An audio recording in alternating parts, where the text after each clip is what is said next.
Bonjour à tous, je suis ravie de vous retrouver aujourd'hui pour une nouvelle vidéo. On va cuisiner ensemble les goûters de la semaine des enfants. Là, on débute les vacances scolaires, donc ils sont là tous les deux, toute la journée. Donc, il va y avoir du goûter en veux-tu, en voilà. Et moi, comme vous le savez, j'achète pas trop de gâteaux industriels, etc.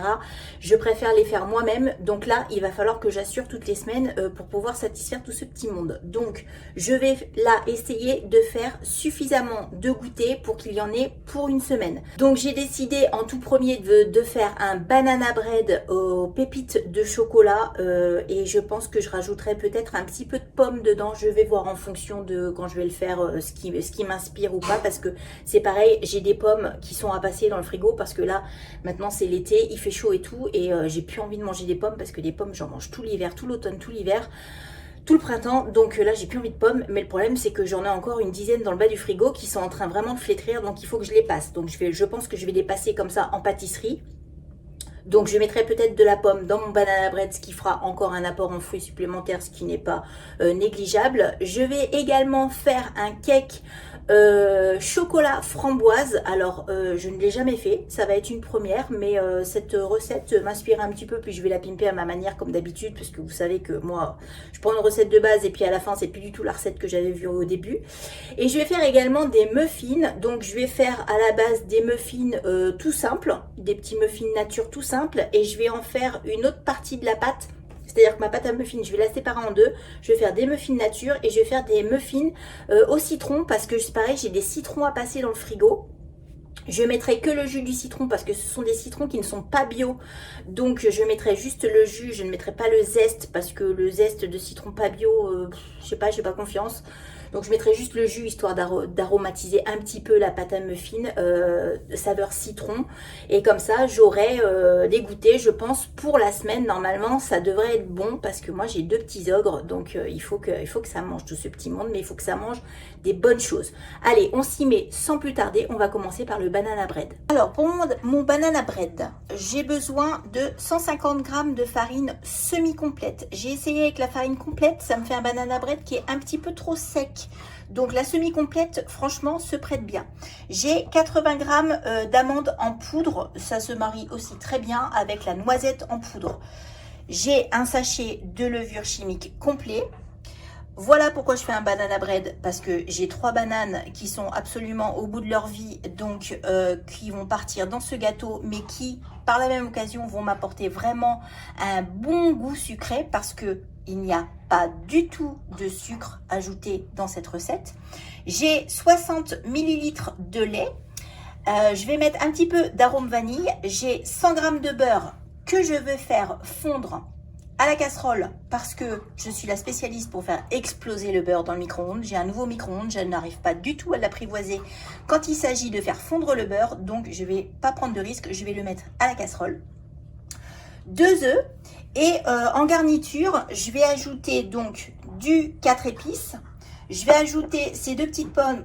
Vous voyez, je ne vous mentais pas quand je vous dis que j'ai vraiment des pommes en fin de vie. Donc, je vais mettre ces 2 petites pommes que je vais couper en tout petits dés que je vais mettre dedans.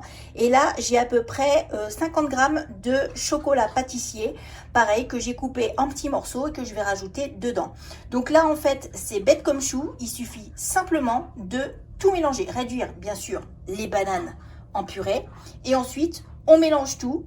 Voilà, il n'y a pas d'ordre, il n'y a pas de... Voilà, on mélange tout. On fait un gros gloubi-boulga.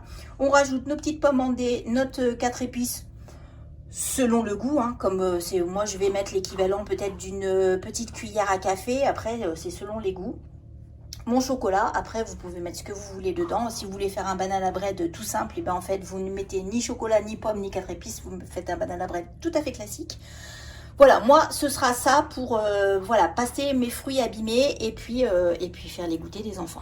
Donc, allez, c'est parti. Je fais mes bananes en purée et ensuite, je mélange tout ça. Je fais fondre mon beurre aussi dans ma petite casserole et puis on mélange tout ça.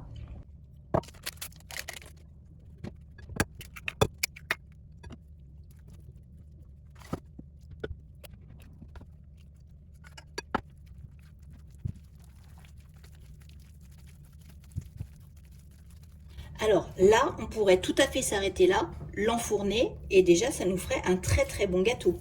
Déjà, un banana bread tout simple. Mais moi, j'ai envie de le pimper, ce banana bread. Donc, je rajoute mon 4 épices. Alors, encore une fois, vraiment au pif. Hein. Voilà, je me... à vue de nez. Mon 4 épices qui va m'apporter un bon petit goût de Noël au mois de juillet. Mais bien sûr, mais c'est bon quand même. Et ensuite, mon chocolat et mes 2 petites pommes que j'ai coupées en petits morceaux. Voilà. Et maintenant, je mélange tout ça. Et là, ça va me faire un bon gros gâteau bien gourmand. Voilà. Et là, j'ai plus qu'à le mettre dans mon petit moule à cake que j'ai préalablement beurré et fariné, puisque pour mes cakes, je ne mets pas de papier cuisson. J'essaye d'éviter le papier cuisson. Donc là, je vais le mettre dans ce moule à cake là, qui vient de chez Emmaüs, que j'ai payé 50 centimes et qui est super. Il est grand, il est beau, il est comme neuf. 50 centimes chez Emmaüs. Donc je l'ai beurré, fariné et maintenant je mets ma petite préparation dedans.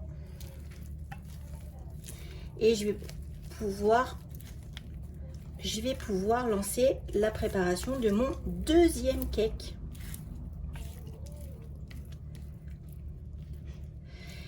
Et là, seulement maintenant, je vais lancer comment on appelle ça, le préchauffage de mon four. Parce que franchement, je ne l'ai pas lancé dès le début du banana bread parce qu'il fait tellement chaud que vraiment, je le lance que avec mon deuxième cake. Bon, le banana bread étant fini, je viens de faire ma petite vaisselle. Parce que j'aime bien faire la vaisselle au fur et à mesure en fait et ne pas laisser un énorme amas de vaisselle à faire à la fin parce que franchement c'est décourageant. Donc là je viens de faire ma petite vaisselle de mon premier gâteau et là maintenant je vais attaquer le deuxième cake. Je viens de mettre mon four à préchauffer à 180 degrés, chaleur tournante.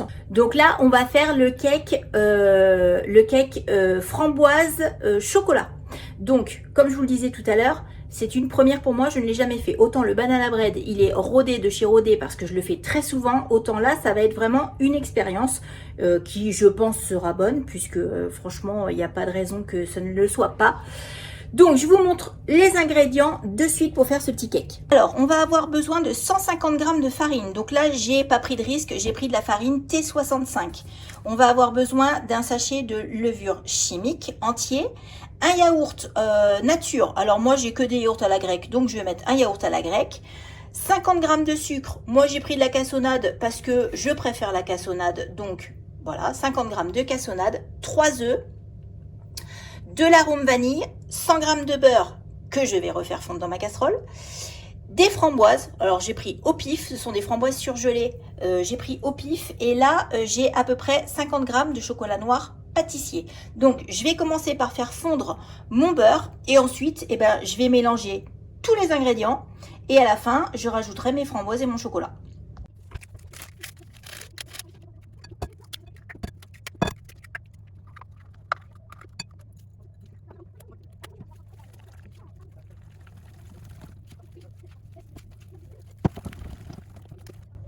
Donc là, on a notre base de cake nature. Donc là, on pourrait tout à fait le faire cuire comme ça et manger un cake nature qui serait tout à fait bon. Hein. Il n'y a aucun souci. Mais moi, j'aime bien, vous l'aurez compris, agrémenter mes cakes et mettre des petits toppings dedans. Donc, je rajoute mes petites framboises. Donc encore une fois, je ne sais pas vous dire combien de framboises il y a parce que moi, c'est vraiment au pif. J'ai pris vraiment... je suis incapable de vous dire combien il y en a. Voilà, donc mes petites framboises et mon chocolat que j'ai coupé en petits morceaux. Je n'achète jamais de pépites de chocolat. Je trouve ça tellement cher. Alors que c'est si rapide et si simple de prendre du chocolat pâtissier, de le couper en petits morceaux. Voilà, franchement, c'est des petites astuces pour faire des économies. Ça me prend franchement 20 secondes de couper mon chocolat. Voilà, vous avez vu, ça m'a teinté ma pâte. Et je suis en train d'oublier le beurre. Oh là là là là là. J'ai complètement zappé mon beurre. En tournant la tête, je l'ai vu. Et ben c'est pas grave, je le rajoute maintenant. Hein. C'est pas grave. Oui, moi c'est toujours en freestyle. Hein. Ça donne toujours des choses bonnes, mais c'est toujours en freestyle, hein. Franchement. Et au final, c'est toujours très bon, hein. Donc comme quoi, faut pas se prendre la tête, hein. Faut pas se prendre la tête. Faire les choses soi-même, faut pas que ce soit une corvée, il faut pas que ce soit une prise de tête, il faut pas que ce soit une charge mentale, il faut que ce soit du plaisir. Voilà, on a oublié le beurre, et ben c'est pas grave, on le rajoute à la fin. Voilà. Et là, j'ai une belle pâte, franchement, elle est très belle cette pâte. Et maintenant, je vais la mettre dans mon deuxième moule à cake, qui lui ne vient pas du tout d'Emmaüs, que j'ai acheté, je ne saurais vous dire où, il y a bien des années. Je l'ai beurré, fariné également, en même temps que l'autre. Et maintenant, je verse ma pâte dedans. Et je vais enfourner mes deux cakes à 180 degrés pendant une quarantaine de minutes. Après, c'est pareil, hein, on surveille la cuisson, on regarde, on n'hésite pas à planter la lame d'un couteau dedans pour voir si c'est cuit. Parce qu'en fait, d'un four à l'autre, d'un moule à l'autre, etc., les cuissons ne sont jamais les mêmes. Donc, ce qui sera valable chez moi ne sera pas forcément valable chez vous. Donc, vérifiez bien. Moi, ça va être, voilà, 35-40 minutes à 180 degrés. À partir de 35 minutes, je vais commencer à surveiller, en fait. Voilà, donc là, j'ai mes deux préparations prêtes à être enfournées. Donc, je les mets au four et j'attaque la suite de mes goûters, à savoir mes petits muffins. Bon, maintenant que mes deux cakes sont au four et que je viens de faire une seconde fois ma petite vaisselle, parce que oui, je viens de faire ma vaisselle après mon deuxième cake, je vais attaquer mes muffins. Donc, je vais faire une pâte globale pour tous les muffins, que après je vais séparer en deux saladiers pour faire ceux au citron et ceux qui seront nature. Donc, je vous montre les ingrédients qu'il me faut pour ces muffins. Franchement, encore une recette sans sucre ajouté. Donc, le banana bread, pas de sucre ajouté. Les muffins, pas de sucre ajouté. Il y a juste le cake framboise chocolat où il y a un tout petit peu de cassonade dedans, 50 grammes. Mais à l'échelle du cake, franchement, ça fait vraiment pas beaucoup de sucre ajouté, hein. Pour mes petits muffins, il me faut 200 grammes de farine complète. Donc, de la T150. Il me faut un sachet de levure chimique. Il me faut 2 œufs. Il me faut 300 grammes de compote de pommes sans sucre ajouté, donc ça me fait 3 petites compotes puisque ce sont des compotes de 100 grammes. Il me faut 60 millilitres d'huile, alors moi c'est de l'huile de colza. Je vais mettre un petit peu d'arôme vanille dans ceux qui seront nature, donc finalement ils ne seront pas nature, ils seront à la vanille. Et puis je pense le jus d'un demi-citron, je ne mettrai pas le citron entier, je vais juste mettre le jus d'un demi-citron. Donc pareil, encore une fois, on recommence comme tout à l'heure. On met tout dans la pâte et on mélange.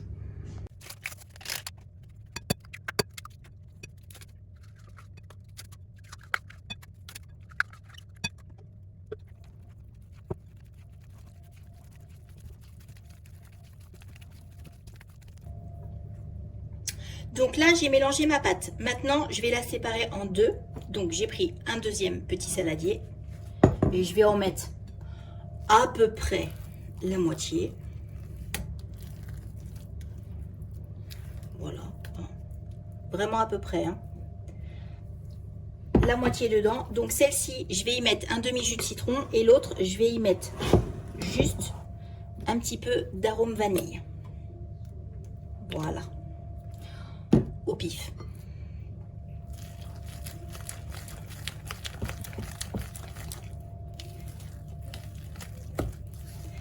Et donc là, je vais presser mon citron pour en extraire le jus. Donc là, j'ai extrait le jus de mon demi-citron dans mon super presse-agrumes.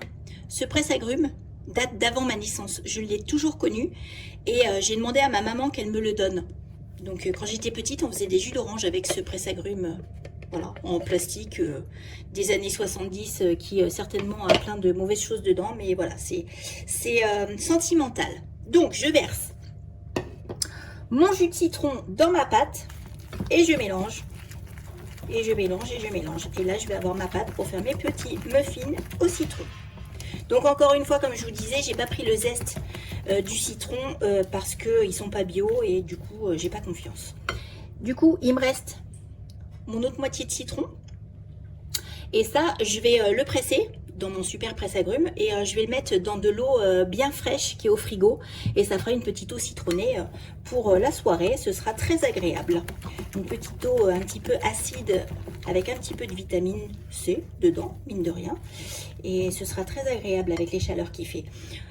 Je vais répartir tout ça dans mes moules. Je n'ai aucune idée de combien de muffins ça va me faire. Donc j'ai sorti mes petits moules à muffins. Alors ceux-là c'est des petits cœurs, ils sont trop mignons. Ne me demandez pas où je les ai achetés, je ne m'en rappelle absolument plus parce que c'est pareil, ça fait des années que je les ai. Et puis là voilà, moule à muffins tout à fait classique que j'ai acheté pareil il y a bien des années, je ne sais pas trop où. Donc allez, je remplis tous mes petits moules et puis après je vais enfourner ça. Alors, ça me fait 6 petits muffins nature, enfin à la vanille, et 4 muffins au citron. Parce qu'en fait, ces moules-là, ils sont un peu plus grands que les autres. Donc voilà, là, ça m'en fait 6, là, ça m'en fait 4. Mais là, ça me fera 4 gros muffins, en fait. Parce qu'ils sont plus profonds, sont plus grands. J'ai mes cakes qui sont toujours au four. Donc là, comme ça cuit également à 180 degrés. Je vais les enfourner en même temps. Mes cakes, il leur reste à peu près un quart d'heure de cuisson. Donc je vais les enfourner en même temps. Dans un quart d'heure, je verrai où est-ce qu'ils en sont de leur cuisson. Je pense que je les laisserai 5-10 minutes de plus. Et puis voilà, le four aurait été optimisé. Dans la même cuisson, il y aura eu les 2 cakes plus les muffins. Donc on optimise le temps du four parce que comme vous le savez, moi j'aime pas allumer le four que pour une préparation.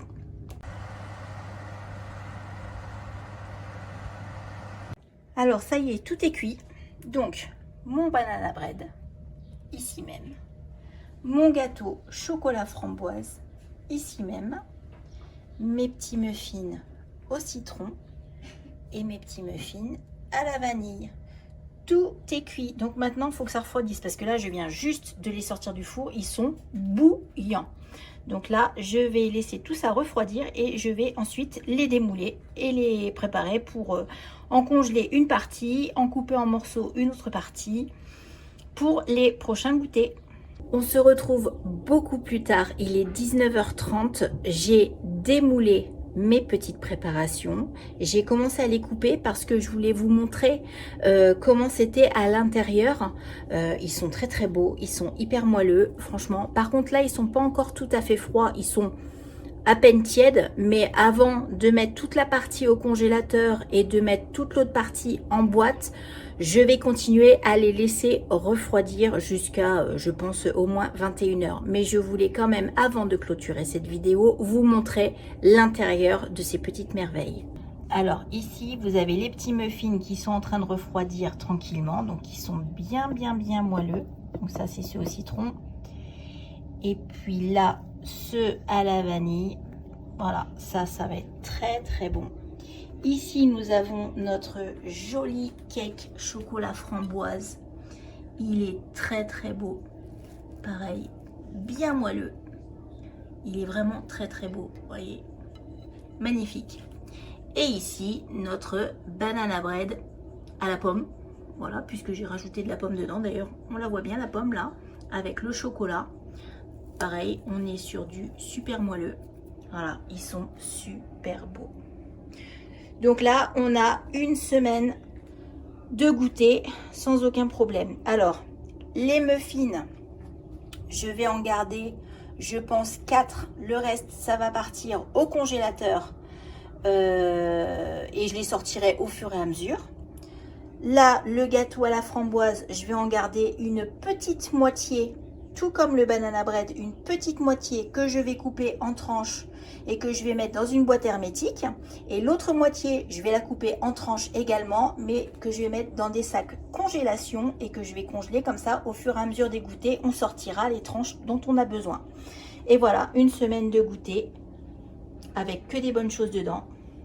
Pas de vilaines choses comme des colorants ou des additifs ou je ne sais trop quoi qu'on peut retrouver dans le commerce. Là, c'est vraiment que du 100% maison avec que des bons ingrédients, que des bonnes choses. Et c'est sous cette chaleur que je vais clôturer cette vidéo parce que franchement, il fait très chaud. Ça se voit d'ailleurs, je me suis attaché les cheveux parce qu'il fait vraiment très chaud.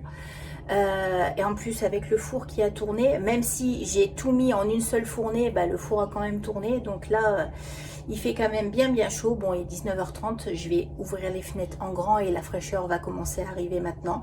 J'espère que cette petite vidéo vous aura plu, vous aura peut-être donné un petit peu d'inspiration pour préparer vos goûters aussi. Goûter ou petit déjeuner, hein, parce que des petits gâteaux comme ça peut aussi faire office de petit déj. Hein. Franchement, il y a tout ce qu'il faut dedans pour faire un bon petit déjeuner. D'ailleurs, je ne suis pas exclue d'en prendre une petite part ou deux pour mes propres petits déjeuners à moi, parce que je dis que c'est les goûters des enfants, mais quand même, nous, on va pas s'en priver non plus, on va s'en prendre un petit peu, hein, une petite tranche ou deux. Voilà, hein, c'est pas que pour eux non plus, il y a nous aussi.